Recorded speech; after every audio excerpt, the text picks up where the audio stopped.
بسم الله الرحمن الرحیم۔ السلام علیکم ورحمۃ اللہ وبرکاتہ۔ Welcome to YouTube channel Afifa قرآن و حدیث۔ ہمارا نورانی قاعدے کا سبق نمبر 20 ہے، جس میں ہم سیکھیں گے ادغام۔ پچھلے سبق میں ہم نے سیکھا تھا اظہار، آج کے سبق میں ہم سیکھیں گے ادغام۔ ادغام کسے کہتے ہیں؟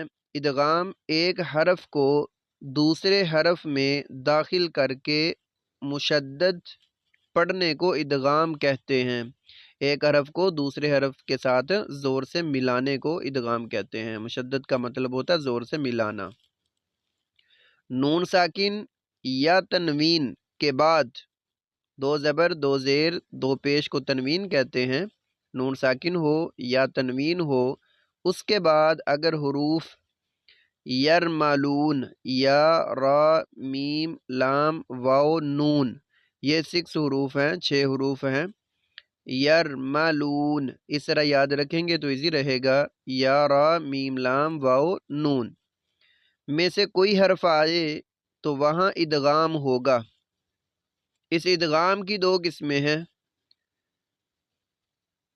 نون ساکن یا تنوین کے بعد اگر نون ساکن یا تنوین کے بعد اگر یا، میم، واو، نون یہ 4 حروف ہیں، اس میں سے 2 کو نکال دیا ہم نے، را اور لام کو۔ یا، میم، واو، نون میں سے کوئی حرف آئے تو وہاں غنہ کے ساتھ ادغام ہوگا۔ وہاں پہ غنہ بھی ہوگا اور ادغام بھی ہوگا۔ جب نون ساکن کے بعد یا آئے گا، نون تنوین کے بعد یا آئے گا، میم، واو، نون، تو وہاں پہ ادغام بھی ہوگا اور غنہ بھی ہوگا۔ اس غنہ کی مقدار 1 الف کے برابر ہے۔ دوسرا قاعدہ، دوسرا اصول یہ ہے، اس کی دوسری قسم یہ ہے ادغام کی، نون ساکن یا تنوین کے بعد اگر را، لام میں سے کوئی حرف آئے تو وہاں غنہ کے بغیر ادغام ہوگا۔ بات یہ سمجھ میں آئی ہمیں کہ 4 حروف میں ادغام بھی ہوگا، غنہ بھی ہوگا۔ 2 میں ادغام ہوگا، غنہ نہیں ہوگا۔ را میں غنہ نہیں ہوگا، ادغام ہوگا۔ لام میں غنہ نہیں ہوگا، ادغام ہوگا۔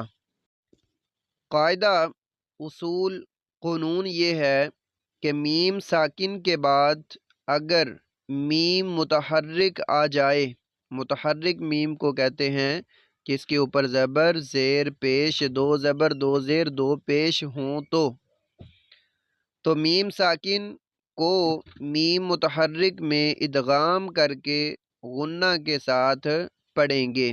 جیسے منہم، منہم یہ میم ساکن ہے، اس کے بعد میم متحرک ہے، تو ادھر ہم نے ادغام اور غنہ دونوں ہی کرنے ہیں۔ اس کے ہجے کرنے کا طریقہ کیا ہوگا؟ نون ساکن کے ادغام کے ہجے اس طرح ہوں گے، آگے یہ جو 6 حروف ہم نے پڑھے تھے ان کا ہر ایک کا الگ الگ سے دیا ہوا ہے۔ 4 حروف وہ ہیں جن میں ہم نے ادغام بھی کرنا ہے، غنہ بھی کرنا ہے۔ تو یہ 4 حروف کے اصول ہیں، 4 حروف کے پڑھنے کا طریقہ ہے۔